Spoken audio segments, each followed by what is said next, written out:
আপনার মানসিক সুস্থতা কিন্তু একদম আপনার নিজের উপর। সবসময় নিজের চেয়ে নিচের অবস্থানে থাকা মানুষের দিকে নজর দেন। দেখবেন আপনার অবস্থান আপনাকে কখনো অসন্তুষ্ট করবে না। দুনিয়াতে যে সব কিছুই পেতে হবে এমন তো নয়, তাই না? আবার সব কথাকে মনে রেখে কষ্ট পেতে হবে এমনও কিন্তু নয়। একটা সময় আমি ভীষণ রকমের immature ছিলাম। খুব অল্পতেই অল্প কথাতেই কষ্ট পেতাম।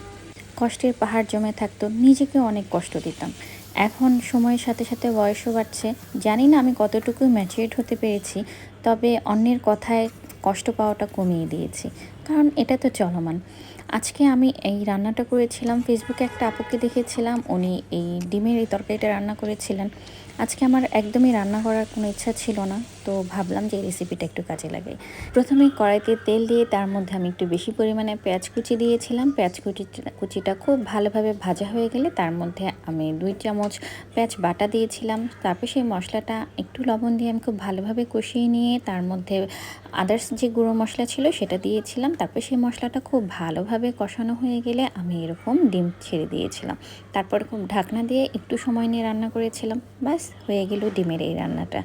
খেতে অসাধারণ হয়েছিল। Thank you for watching. By.